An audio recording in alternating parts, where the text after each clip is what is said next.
Hi hello welcome to SS productions competitive hub అండి. ఈ వీడియోలో మనము తెలుగు సంబంధించి టాప్ 30 బిట్స్ అనేవి కంటిన్యూషన్ చూద్దాము. చూడబోయే ముందు మన ఛానల్ సబ్స్క్రైబ్ చేసుకోండి. ఎవరైనా సబ్స్క్రైబ్ చేసుకొని వాళ్ళు ఉంటే మీకు సంబంధించి యూట్యూబ్ ఛానల్లో తెలుగు గ్రామర్ ఫుల్ వీడియోస్ అన్నీ మీకు అప్లోడ్ చేస్తున్నాము. తెలుగు గ్రామర్ పాఠకు సంబంధించి వినండి. మీరు ఏవైతే ఇంపార్టెంట్ టాపిక్స్ ఉన్నాయో సమాసాలు, సందులు, అలంకారాలు, ఛందస్సు ఇవన్నీ చేస్తున్నాము. వినని వాళ్ళు ఉంటే చాలా యూస్ఫుల్ అవుతుంది. వినేసిన తర్వాత ఈ బిట్స్ ప్రాక్టీస్ చేసినట్టయితే మీకు చాలా బాగుంటుంది. అదేవిధంగా మీకు ఇక్కడ సంబంధించి 3rd నుంచి 8th వరకు సంబంధించి విత్ తెలుగుతో కూడా ఉందండి. తెలుగు అయితేనేమి, ఇంగ్లీష్ అయితేనేమి, మ్యాథ్స్, ఈవీఎస్ అన్ని subjects class wise, lesson wise videos test series అనేటివి మీకు ఇక్కడ అందుబాటులో ఉన్నాయి. మీరు టెస్ట్ అనేటివి ఆన్లైన్ టెస్ట్ అనేటివి రాసుకోవచ్చు. సైకాలజీ కూడా మీకు ఇక్కడ టాపిక్ వైజ్ ఉండడం అనేది జరిగింది. ఈ విధంగా లెసన్ వైజ్ ఉంటాయి, చాలా యూస్ఫుల్ అవుతాయి. న్యూ ఉంటుంది, ఓల్డ్ ఉంది, 2022 ఉంది, 2023 ఉంది మారినటువంటి టెక్స్ట్ బుక్స్ అయితే. ఈ విధంగా మీకు ఏమైనా డౌట్స్ ఉంటే కనుక దీని మీద ఈ నెంబర్కి కాల్ చేయండి, చాలా యూస్ఫుల్ అవుతుంది. ప్లస్ అదేవిధంగా పీడిఎఫ్ మెటీరియల్స్ కూడా మీకు అందుబాటులో ఉన్నాయి. 1 నుంచి 10వ తరగతి వరకు మీకు పీడిఎఫ్ మెటీరియల్స్ కూడా అందుబాటులో ఉన్నాయి తెలుగు సంబంధించి. ఎస్సీ తెలుగు ఎవరైనా ఉంటే కనుక వాళ్ళకు కూడా యూజ్ అవుతుంది. 3rd నుంచి 8th వరకు సంబంధించి న్యూ, 9th 10th ఓల్డ్ సంబంధించి కూడా మీకు ఇక్కడ ఉన్నాయి. ఓన్లీ 199 రూపీస్తో ఉంది. వీటి గురించి కూడా ఏమైనా డౌట్ ఉంటే కనుక మనకు కాల్ చేయండి ఈ నెంబర్కి. చూద్దామండి continuation.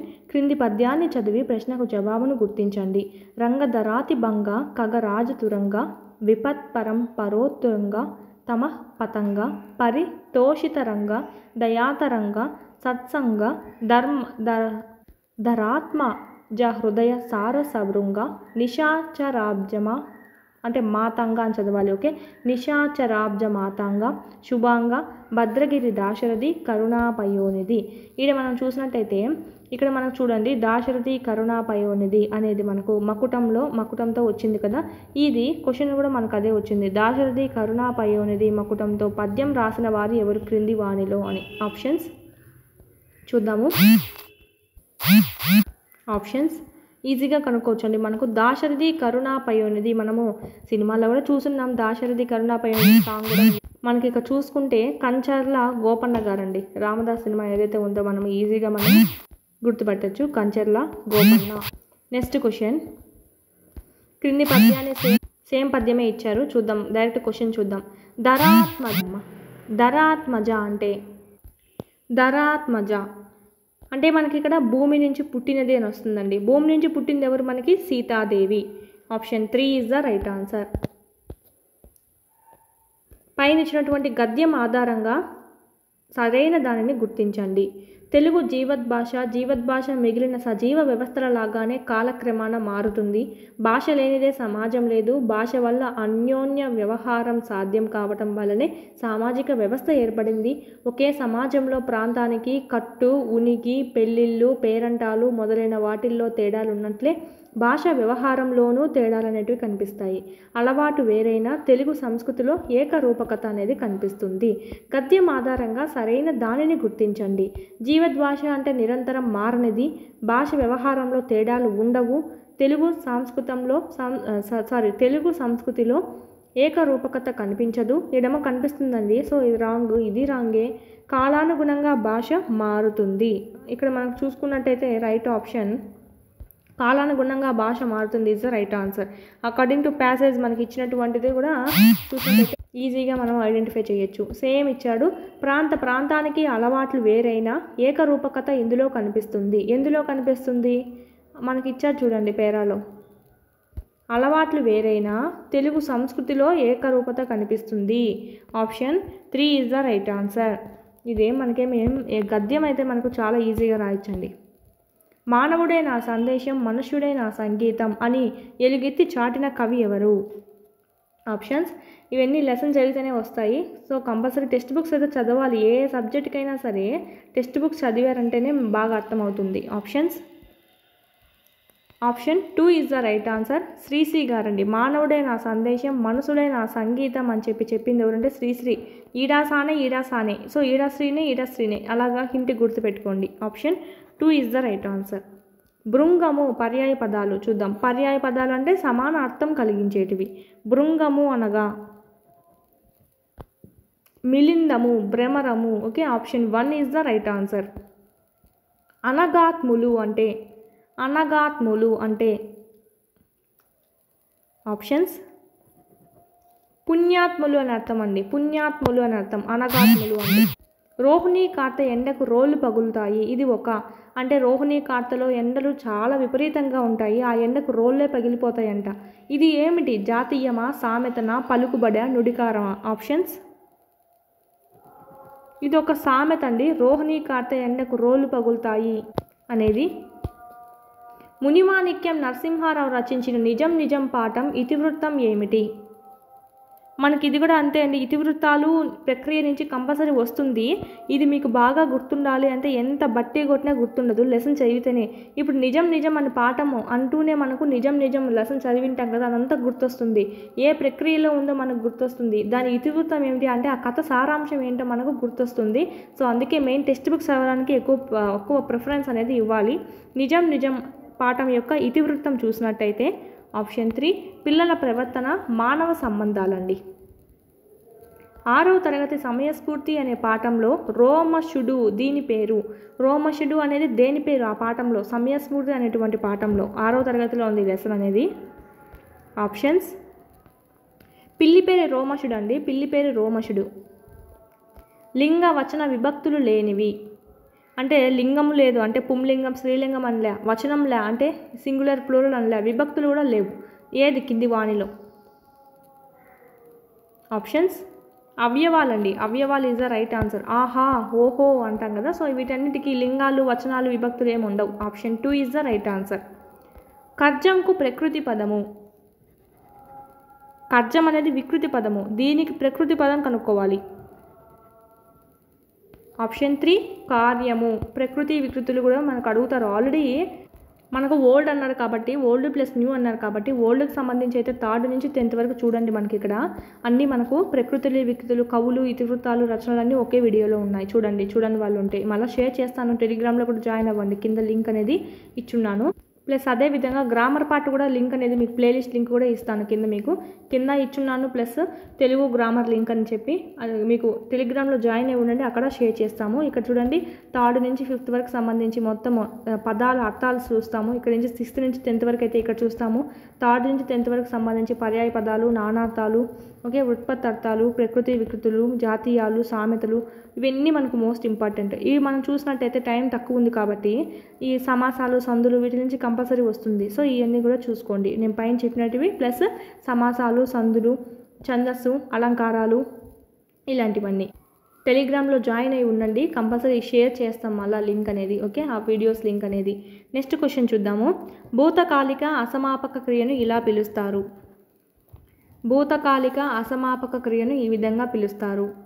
Options 2 is the right answer అండి. క్వార్థం అంటాము భూతకాలిక అసమాపక క్రియ. ప్రత్యక్ష కథనంలో ఈ విరామ చిహ్నానికి ప్రాధాన్యం ఉంది. ఇది చాలాసార్లు రిపీట్ అయినటువంటిది. ఈ ఉద్ధరణ చిహ్నాల మీద కంపల్సరీ వస్తుంది బిట్ అనేది. ప్రత్యక్ష కథనంలో మనం యాక్టివ్ వాయిస్లో చెప్పాలంటే యాక్టివ్ ప్యాసివ్ అంటాం కదా, సో అత ప్రత్యక్ష పరోక్ష. యాక్టివ్ వాయిస్లో మనం చెప్పాలంటే కనుక ఏవి యూజ్ చేస్తామంటే ఉద్ధరణ చిహ్నాలు కంపల్సరీ యూజ్ చేయాల్సిందే. ఆప్షన్ 2 అనునాసిక అక్షరాలు. అనునాసికాలు అని వేటిని అంటామంటే మనకి ఇక్కడ క, గ, గ, ఘ, ఇవన్నీ ఉన్నాయి కదా మనకి. ఈ లాస్ట్లో ఉండేటి వాటిని మనము అనునాసికాలు అంటాం, చివరిగా ఉండేటివి. So option 2 is the right answer. ఉభయాక్షరాల సంఖ్య. ఉభయాక్షరాలు ఎన్ని సంఖ్య మనకు ఆల్రెడీ తెలిసిందే అండి, మనం నేర్చుకుంటూనే ఉన్నాము. 3 అండి.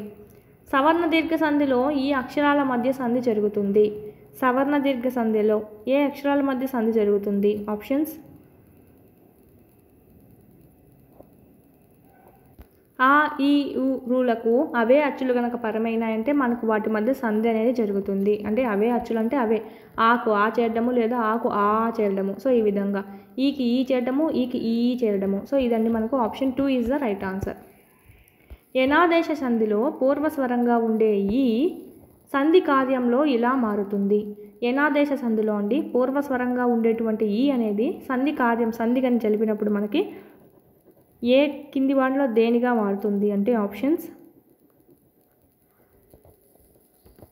యావత్తుగా ఇలాగ మారుతుంది మనకి. Next question. నది యొక్క ప్రవాహము. దీని సమాస పదంగా మారిస్తే నది యొక్క ప్రవాహము.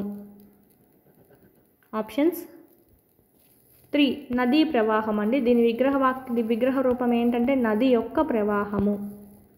గురుశ్రేష్ఠుడు అనే సమాసానికి విగ్రహ వాక్యం గురుశ్రేష్ఠుడు. ఇలాంటి శ్రేష్ఠుడు మంచివాడు అనే మీనింగ్లో వస్తుంది. ఈ విధంగా వచ్చినటివి హీనుడు, గుణహీనుడు ఇలాంటివి కూడా మనకు ఇదే యూజ్ చేస్తూ ఉంటాము. ఆప్షన్స్ గురువులలో శ్రేష్ఠుడు. ఛందస్సులో ఈ గుర్తుతో సూచించే అక్షరాలను ఇలా పిలుస్తారు. అసలు ఆ గుర్తునే మనం చూడండి ఏమని పిలుస్తాము, లఘువు గుర్తు అని పిలుస్తాము. సో వాటిని సూచించేటివి లఘువులు అని పిలుస్తాము. గురువు అంటే ఇది మనకు. ఓకే. ఈ శబ్దాలంకారంలో ఒకే హల్లు పునరావృతం అవుతుంది. ఒకటే హల్లు ఎక్కువసార్లు వస్తుందండి. సో దాన్ని చూసినట్టయితే మనకు కింది వాణిలో ఆప్షన్స్ వృత్తానుప్రాస. వృత్య అంటే ఏంటంటే మళ్ళీ మళ్ళీ తిరిగి హల్లు వస్తూనే ఉంటే దాన్ని మనం వృత్యానుప్రాసాలంకారం అని చెప్పి అంటాము. అంత్యానుప్రాస అంటే అంత్య అంటే లాస్ట్లో మనకి ప్రతి వాక్యంలో ప్రాస కలిగి ఉండడము. ఇది మనకు సంబంధించి. క్రింది వాణిలో సందేహార్థక వాక్యం ఏది? మనకు సందేహం అంటే ఏంటంటే సందేహం అంటేనే మనకి ఈ గుర్తు అనేది గుర్తు రావాలి. ఈ గుర్తు ఎక్కడుంది మనకి? రవి ఆ పని చేస్తాడో చేయడో అంటే సందేహంగా అడుగుతున్నాడు, వాడు చేస్తాడో చేయడో అంటే డౌట్ఫుల్గా కదా. So option 3 is the right answer. నేను రాస్తున్నాను, ఆమె బొమ్మలను వేయగలదు, నువ్వు వెళ్ళు. ఇది మనకు ఆర్డర్ అవుతుంది, నువ్వు వెళ్ళు అనేది. ఇక్కడ చూడండి option 3 is the right answer అండి దీనికైతే. వర్షాలు లేక పంటలు పండలేదు. ఇది ఏ వాక్యం? ఆప్షన్ 2 హేతర్థక వాక్యం. ఇది కూడా మనం చేస్తున్నాం చూడండి. సందేహార్థక వాక్యము, హేతర్థక వాక్యము ఇది వీటి నుంచి కంపల్సరీ వస్తుంది. వర్షాలు లేక పంటలు పండలేదంట. ఇది మనకు క్వార్థం చెప్పుకున్నాం కదా, దానికి ఆపోజిట్గానే చెప్పచ్చు ఈ హేతర్థకని. వర్షాలు లేక పంటలు పండలేదు అని చెప్పారు, నెగిటివ్గా ఉంది. సో ఇది మనకు సంబంధించి. చిన్నపిల్లల మెదడుకు అద్భుతమైన సంగ్రహణ శక్తి ఉంటుందని నిరూపించిన వారు ఎవరు? చిన్నపిల్లల మెదడుకు అద్భుతమైన శక్తి ఉంటుందని చెప్పి సంగ్రహణ శక్తి ఉంటుందని నిరూపించిన వారు ఎవరు? Option 1 is the right answer, Dalton. బయటకు వినిపించేటట్లు చదవడము. బయటకు వినిపించేలా చదువుతామండి, దాన్ని ఏమంటామంటే ఆప్షన్స్ బాహ్య పఠనము. సారీ 55th క్వశ్చన్ కరెక్ట్ చేసుకోవాలి. ఆప్షన్ మనకు second option right answer. Eric Marsen చిన్నపిల్లల మెదడుకు అద్భుతమైన సంగ్రహణ శక్తి ఉంటుందని నిరూపించినది ఎవరంటే ఆప్షన్ 2 ఎరిక్ మార్సెన్ అండి. 56 బయటకు వినిపించేటట్లు చదవడము. దీన్ని ఏమంటామంటే మనం ఇక్కడ ఆప్షన్ 1 బాహ్య పఠనం అంటాం. లోపల మన గ్రంథాలయంలో చదువుతూ ఉంటాం కదా, సైలెంట్ రీడింగ్ అంటాము. సో లోపలే చదువుకుంటాము, కళ్ళతో చదువుతాము. సో దాన్ని మనము మౌన పఠనం అంటాము. అధ్యాపకుడి పర్యవేక్షణలో అధ్యయనం చేసేటువంటి విధానము. అధ్యాపకుడి పర్యవేక్షణలో అధ్యయనం చేసే విధానము. ఆప్షన్ 3 పర్యవేక్షణ అధ్యయన విధానం, పేరులోనే ఉంది మనకి. ఉపాధ్యాయుడు ప్రతి విద్యా సంవత్సరంలోనూ తన బోధనను ఫలప్రదం చేసుకోవాలంటే ఏ బోధనాంశాలను ఎంత కాలంలో ఎంత మోతాదును ఏ విధంగా బోధించాలి అన్న అంశాలను గుర్తుంచుకొని ఒక బోధనా కార్యక్రమాన్ని రూపొందించుకోవాలి. అట్లా చేసేటువంటి ఆ రూపకల్పననే ఏమంటామంటే ఆప్షన్స్ లెసన్ ప్లాన్ అండి. మనకి ఇక్కడ ప్రణాళిక రచన.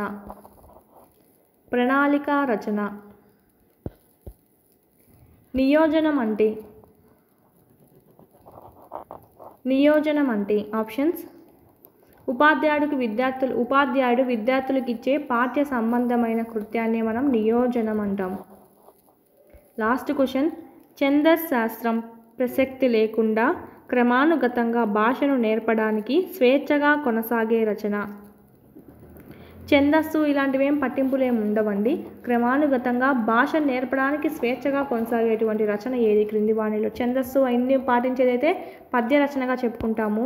ఇవన్నీ పాటించాల్సిన అవసరం లేకుండా చూడండి మనకు option 2 is the right answer. గద్య రచన ఒక ఎస్ఏ రూపంలో రాయడం అనేది జరుగుతుంది. Option 2 is the right answer. Grammar videos అన్నీ మీకు ఇక్కడ ఆల్రెడీ అయిపోయి ఉన్నాయండి. చూడండి వాళ్ళు ఉంటే చాలా యూస్ఫుల్ అవుతుంది. మెయిన్ టాపిక్స్ కింద టెలిగ్రామ్ లింక్లో జాయిన్ అయి ఉండండి. వీడియోలు కూడా షేర్ చేయడం జరుగుతుంది. ఇవి టెస్ట్ సిరీస్ ఏదైతే ఉందో అది కంపల్సరీ పర్చేజ్ చేసుకొని చాలా యూస్ఫుల్ అవుతుంది. ఈ టైంలో మీకు తక్కువ టైం ఉంది కాబట్టి ఇక్కడ మీరు ఎంత చదివినా కూడా మీకు బిట్లు ప్రాక్టీస్ చేయండి, ఏం యూజ్ లేదు. సో ఇక్కడ మీరు టెస్ట్ సిరీస్ ఏవైతే ఉన్నాయో పర్చేజ్ చేసుకున్నారంటే అక్కడ క్లాసెస్ వినండి, లేదా టెక్స్ట్ బుక్స్ అయినా సరే చదువుకోండి, క్విక్ రివిజన్స్ అయినా సరే చదువుకోండి. ఇక్కడికి వచ్చి టెస్ట్లు అయితే ప్రాక్టీస్ చేసుకోండి. ఎలా అయినా సరే మీరు బిట్స్ అనేటివి మీరు ప్రాక్టీస్ చేశారంటే ఇన్ టైంలో సిలబస్ కంప్లీట్ అవుతుంది. బిట్స్ ఏ విధంగా వస్తాయి అనేది కూడా మీకు ఇక్కడ తెలుస్తుందండి. వీటికి సంబంధించి టెట్ డిఎస్సికి సంబంధించి మొత్తం కంటెంట్ అంతా మీకు ఇక్కడ అప్లోడ్ చేస్తున్నాం. టెస్ట్లు అయితే ఆన్లైన్ టెస్ట్లు అయితే ఏమైనా డౌట్స్ ఉంటే ఈ నెంబర్కి కాల్ చేయండి. లింక్ అనేది కింద డిస్క్రిప్షన్లో ఇచ్చాము. కోర్స్ లింక్ డౌన్లోడ్ చేసుకొని అక్కడ ప్రాక్టీస్ చేసుకోండి. ఫ్రీ కూడా ఉన్నాయి, ప్రాక్టీస్ చేసుకొని నచ్చితేనే పర్చేజ్ చేసుకోండి.